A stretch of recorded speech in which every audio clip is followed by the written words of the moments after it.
Hello and welcome everyone. My name is Game Prodigy and today we are looking at the developers Q&A from June, and I gotta admit there's a lot here I'm excited about. If you know my background, I come from a game where developer Q&A is not something that we're used to, so I'm really excited about this. Without further ado, let's get right into it. So some changes. Game mechanics. Are there plans to add female characters to the game? Yes, they plan on having historical squads where women actually fought. I don't know what that's going to be, but hell yeah, can't go wrong with that. Something I brought up, next one, are there any new soldier classes to look forward to? For example, medics.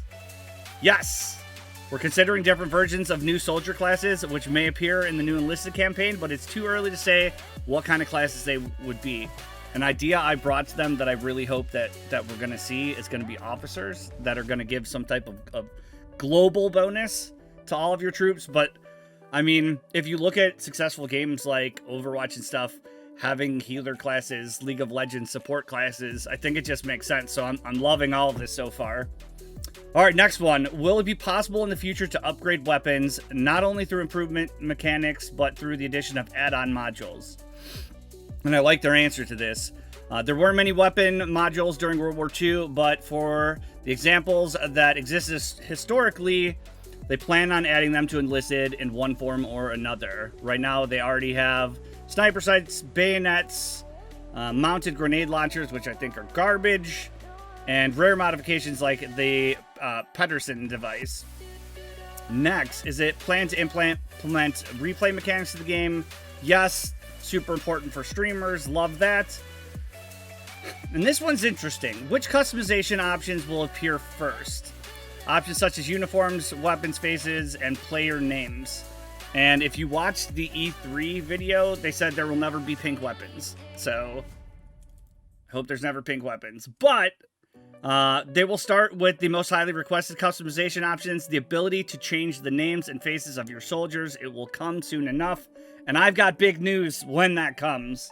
So stick around for that. Next, and I think this is the most controversial one of all of them, is my campaign level or skill affecting the opponents I fight against in battle? And the answer is not right now.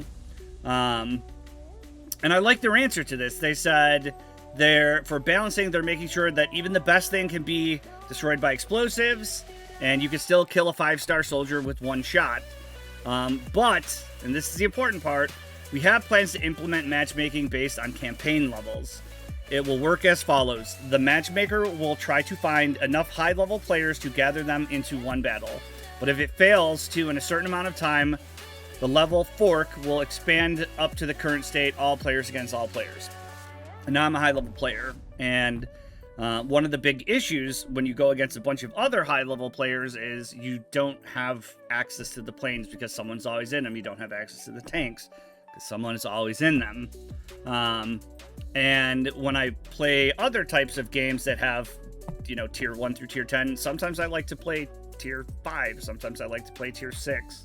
So I hope in the course of doing this that they factor that in. The other thing is, what if I bring in new players? And if you watch my stream, I play with a lot of new players fairly often. I don't want to be dragging them up against super players. So hopefully we need to keep an eye on that. But I like the idea that brand new players aren't going to have to play against someone like me. That's unfair to them. And I understand why they don't want that to happen often. Will there be a global queue? They're discussing the possibility. So those are the biggies. All right, let's get to gameplay. Could you make it possible to directly select a particular soldier from my squad? Right now, all you have is Y. And this was a suggestion brought by one of my viewers. So thank you for that. They're working on a better way to select a soldier.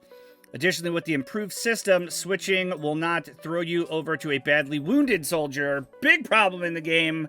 Giving priority to soldiers who are in better fighting position. I love this. Everything these guys are doing, A+ so far. The mechanics of picking up a weapon is currently not very convenient. Damn near impossible, and you only get basically a clip full of ammo. You have to spend a couple seconds on this. Is there plans to improve it? And this is the sign that they're thinking about this game. Picking up weapons from dead soldiers was never welcomed by the sides during the war, although situations in which it had to be done happened all the time. In the game, we want to emphasize this by making picking up weapons a last resort. The last list on the options for replenishing ammunition. They want to motivate engineers to install ammo crates, and we will continue to develop similar mechanics further. So they're thinking about this stuff. And you don't want to have people going and hunting for better weapons. You have what you have. It's capable of, every weapon in this game is capable of killing something in the right hands. So I'm going to skip over the bipod one. It's already there. Will rank 5 for soldiers remain the highest in the game? At the moment, no plans to increase the maximum rank of soldiers, but after the 5th rank, there will be another level of upgrade, veterans. But it won't work quite the same way as ranked. And I think this may be the officers thing that we were talking about.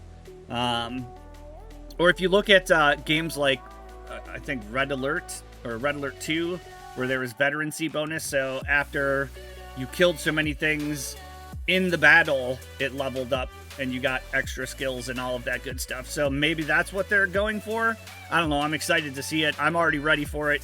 I got the points weighted. And here's another big one, the AI. You plan to further improve AI soldier commands. Right now, it doesn't allow you to do everything you'd like to do.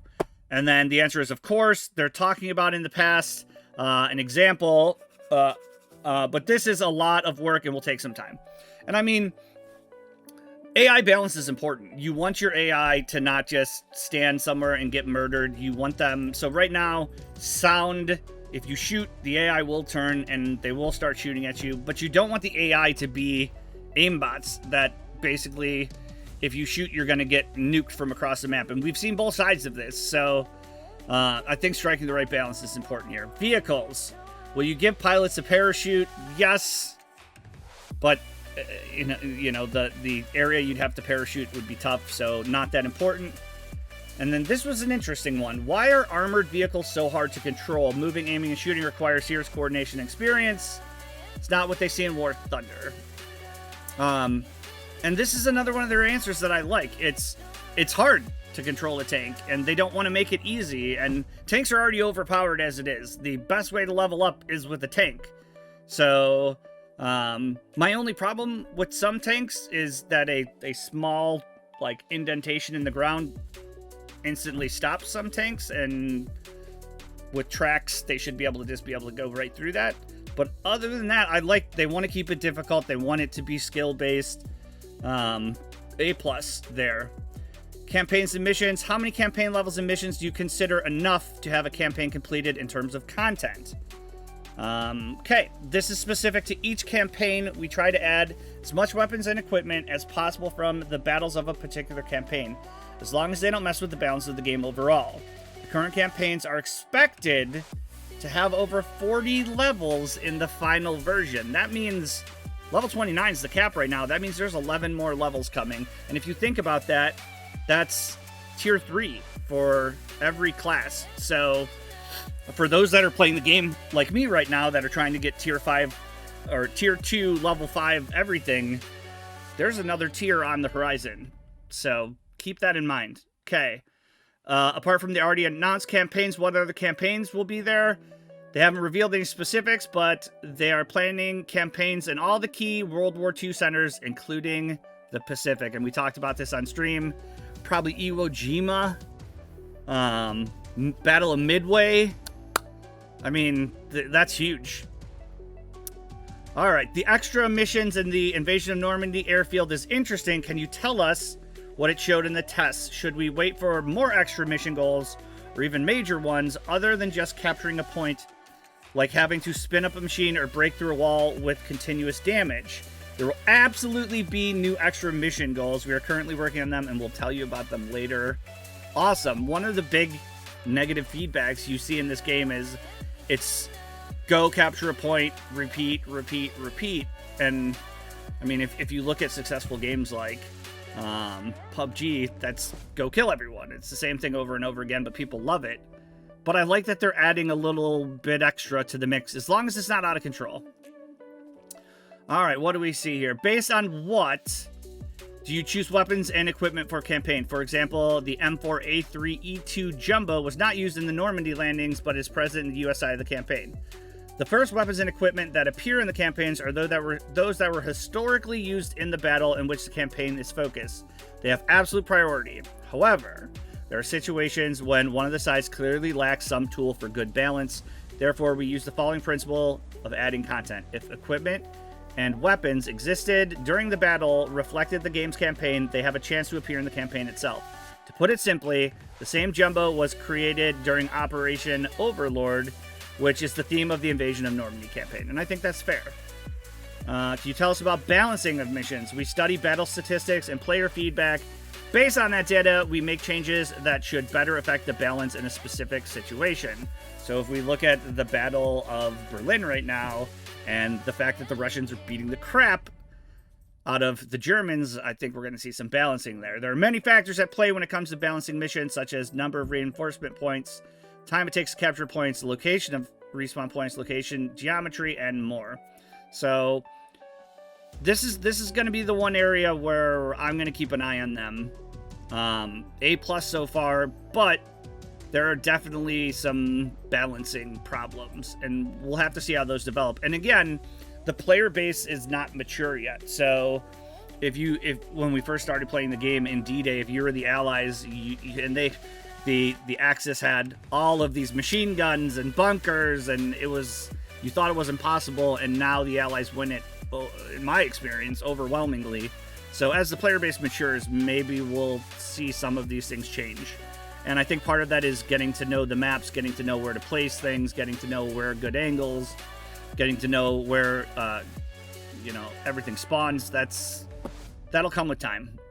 All right, I really enjoy playing multiple campaigns, but it takes a long time to level up everywhere, and it is a holding back factor for me. What is your opinion on this? Would you like to add something to make it easier for the active player to enter a new campaign? On the other hand, we want players to be able to start playing any available campaign right away. Wait, on one hand, there it is. On the other hand, we don't want the campaign levels to go by too quickly. I agree with that. So that the player won't have time to try out the gameplay of new squads, weapons, and vehicles. At the moment, we already have a premium account that speeds up progress in all campaigns. We also plan to add boosters to the pool of Battle Pass rewards. That's curious eye to that. I don't want this to be super pay to win. It's already really teetering on that line. They got to be careful with that. We are also considering in the future adding a system that will speed up the unlocking of content in new campaigns for those players who already have high levels in other campaigns. Interesting. Okay, not going to be available on Steam. Will there be a personal statistics or leaderboard in the game? Ruh-roh. They do have plans, so shit. I gotta up my game. We'll tell them about it in a separate dev blog. And then last but not least, it will be done. We hope you have enjoyed reading through this short questions and suggestions to which we have a general answer. Let's do it in the near future or a little bit later. We will implement the following in Enlisted: the ability to destroy a rally point remotely. Amen. Without having to return to it. Biggest complaint I have. Choice of language. The ability to try out a premium squad at the practice range without buying it. Love it. And the academy interface is trash. They have to improve it, and they're working on it. But, wow! Let's take a second and just appreciate the fact that we have a development team that's actually listening. Now, there's a danger to this, and I talk about this a lot on stream. If you look at games like Ark, where, it was, hey, you're going against dinosaurs and you can tame them and awesome, and then all of a sudden you had tech equipment where you can teleport them and put them in your pockets. There's a point in time in which people are like, I want to be able to fly in a car over the battle, and that's where they have to rein it in. And so we saw earlier on in this where they said, this is a great idea, but this is what we're sticking to, and I hope they keep that opinion. All in all, I gotta say kudos, Gaijin. You will not find me really singing the praises of gaming developing company if they don't listen to their feedback. And so far, my experience in this has been, if there's a problem and we bring it to them within 1 or 2 development cycles, it gets addressed. And so as long as they keep doing this, I think that this game has a lot of potential, and I'm really excited about it. If you want to see me play the game live, be sure to check me out, Twitch TV/GameProdigy, as always. And until next time, thank you for all the support. I will see you guys live. Adios.